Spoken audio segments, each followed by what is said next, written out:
প্রথমেই আমি নিয়েছি এখানে হাড় ছাড়া মুরগির মাংস 500 গ্রাম, নুন দিয়ে দেবো স্বাদ মতো, এরপর দিয়ে দেবো মরিচের গুঁড়া 1 চা চামচের মতো, এরপর দিয়ে দেবো আদা বাটা 1 টেবিল চামচ এবং রসুন বাটা 1 টেবিল চামচ, জিরের গুঁড়ো 1 চা চামচ, এরপরে দিয়ে দেবো এর মধ্যে গরম মশলার গুঁড়ো 1 চা চামচ।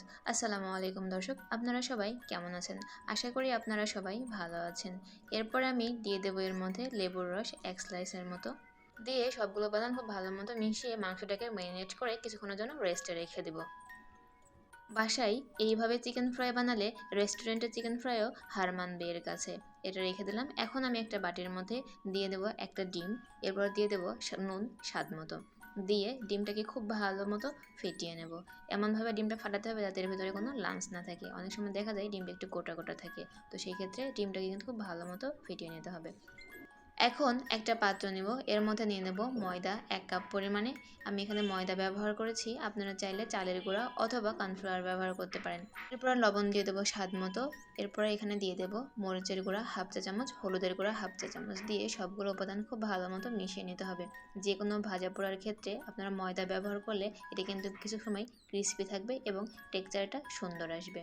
এখন সবগুলো উপাদান রেডি হয়ে গেছে। এখন আগে থেকে ম্যারিনেট করা যে মুরগির মাংসটা ছিল এটা আমি ডিমের মধ্যে এবং ময়দার মধ্যে বারবার ডুবিয়ে ডুবিয়ে এটাকে বেশ মোটা একটা আস্তরণ তৈরি করে নিতে হবে, যাতে তেলের মধ্যে দিলে মাংসটা পুড়ে না যায় এবং উপরেটা খুব ক্রিস্পি এবং মজাদার হয়।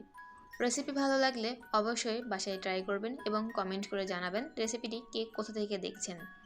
এমন সব মজার মজার রেসিপি পেতে চ্যানেলটিকে কিন্তু অবশ্যই সাবস্ক্রাইব করে রাখবেন এবং ফলো দিয়ে রাখবেন। যে যে প্ল্যাটফর্ম থেকে দেখবেন অবশ্যই সাথে থাকবেন, এবং যারা সাথে এই পর্যন্ত আছেন তাদের সবাইকে অনেক অনেক ধন্যবাদ।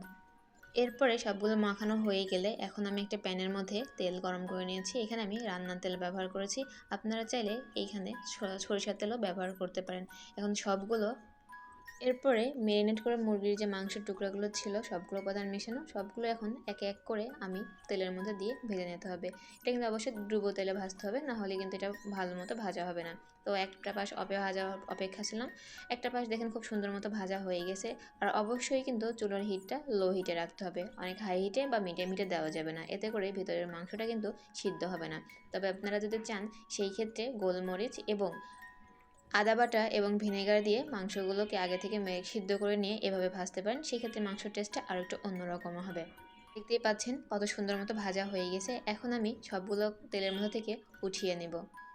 এইভাবে চিকেন ফ্রাই বাসায় বানালে বাচ্চারা কিন্তু কখনোই আর রেস্টুরেন্টে খেতে চাইবে না। এটা আপনারা সকাল বিকালের নাস্তা অথবা গেস্ট আসলেও সার্ভ করতে পারেন। দেখতেই পাচ্ছেন ফ্রাইগুলো কত সুন্দর হয়েছে, এটা দেখতে যতটা সুন্দর হয়েছে খেতেও কিন্তু ঠিক ততটাই মজাদার হয়েছে। রেসিপি ভালো লাগলে অবশ্যই ট্রাই করবেন। দেখা হবে নতুন কোনো ভিডিওতে নতুন কোনো রেসিপি নিয়ে। সেই পর্যন্ত সবাই ভালো থাকবেন, সুস্থ থাকবেন। আসসালামু আলাইকুম।